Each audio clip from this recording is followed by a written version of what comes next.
Welcome to SoCal Surf with Dan Nappy. Today in the ocean, 4 to 5 feet, that's about shoulder high to head high. And the high tide was at 8:15, I think, and it made it a little mushy and soft. But the big sets that would come in, those were a lot bigger, and they would break a little more hollow with a little more force, but you were rarely in the right spot to catch those. And those are the ones you try to avoid because when you're paddling out or sitting there, because they'll knock you silly.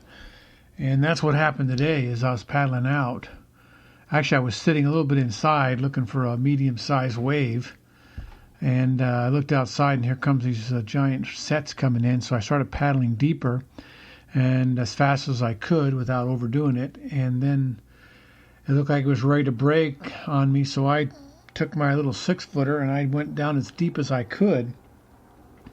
And that thing broke exactly on my back. I felt the impact of the wave hit as it drove me down, and I thought I was through it and deep enough, but it pulled me back over, and all I could do was just hang on to the board with everything I had, and it dragged me about 30 yards or 20 yards in, just throwing me around like a twig. It makes you feel so insignificant when you're hanging on like that in the ocean. Just the power of the wave just throws you around like you're nothing.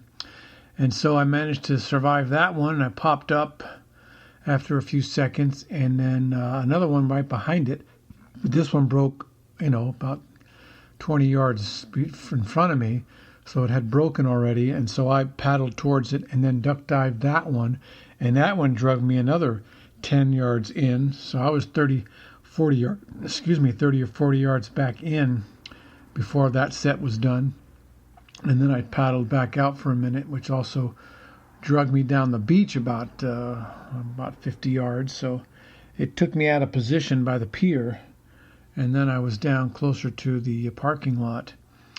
And so took a few waves from that area. Not real good. They were mushy because the tide was so high and the waves weren't big enough.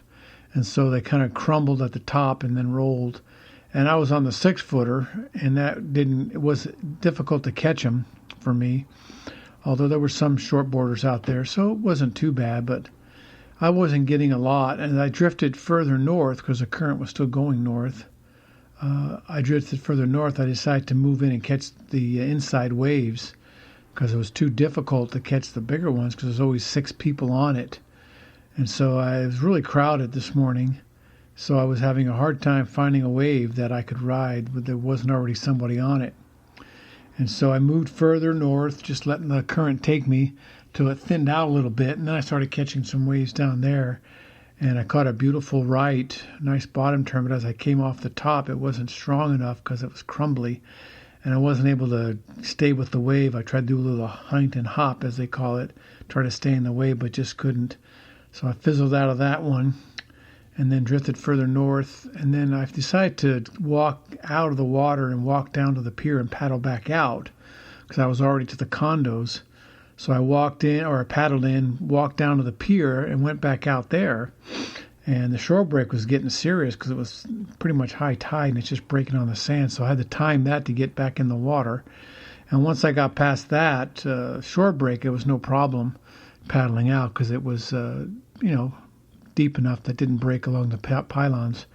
And I paddled out, went to the right, and then just drifted a little bit further through the crowd of people, which was, again, 5-6 people on a wave each time one had come in. So I drifted further north and then started catching some towards the parking lot again. And that's when I ran back into our group that had settled in front of the condos. So I kind of settled down right about there and just caught some waves in that area. Didn't get too hammered. There were some sets that came in, but I was able to get deep enough to get under them. And then, like I said, it's harder to catch those mushy waves, so I would wait for the bigger sets. And one came to me that was already starting to break, facing out towards the ocean on my right, so it was it was a right for me. So I turned and caught it right when it was breaking and kind of laid down for a second until I shot out. And then I stood up and started going to the right and was able to ride that one. And then so I figured I'll just catch them on the inside and wait for the reform. And so I caught another one that I just paddled and then paddled again as I tried to get it to the reform. And then I stood up, and as I rode it and went into the shore break, I went a little bit to the right, and then I made a sweeping left turn just as it was starting to break. And I was able to duck under the lip and pull out the back of the wave and not have to get washed up onto the sand. So that made it kind of a half a second adrenaline rush, trying to catch those shore breaks. I was catching the second, the reform, and then hitting the shore break. So it made it interesting. And then I think that's about one of the last waves I caught. And then it was getting late, and we had some rookies with us, so we tried to keep them in line. And we got out of the water. We had, about 9:15, 9:30. Got out of the water and walked back. By then we were down by lifeguard stand 10, which is past the condos a little bit, and walked back up, showered off in the shower there, and got in the truck and headed home. So overall it was a pretty good day, not bad. Didn't see any wildlife. I saw some wildlife on Sunday. I went down just to take a walk so my wife can get her 10,000 steps. And we went to the pier, and it was the most beautiful day. It was sunset, so the sun was dropping below the horizon, and there was a lot of people on the pier, more than normal.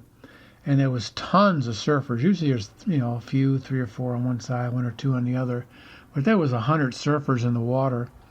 And because it was just perfect, a very, very light wind, and the sun was shining, and the air was about 98 degrees, 100. They said the high was 100. But when the sun set, it started to go down a little bit, so it was still in the 90s, though. And the wind that was coming was very mild and very soft, warm air. Just gorgeous, very rare day at the pier. And the south side had, like 4 or 5 surfers, and they were getting some great lefts right into the pier. And on the north side, there was like 100 people, and all the way down to the condos. Like, it looked just like the same amount of people you'd see in the morning. And they were getting little peaks, so there was a lot more surf on the north side, but the left side had a wonderful little left right into the pier, which was awesome. And just the most beautiful day on the piers you can get as far as sunset. Usually on the sunset or the evening hours on the pier, the wind is blowing pretty strong off the water, which makes it a very cool, sometimes cold breeze. But this was coming a little bit off the land still, so it was a very warm, gentle breeze, and just gorgeous, just the best day ever. And so those are rare on the pier, so I didn't realize how good that was. I might have gone back in the water if I knew it was staying that way all day.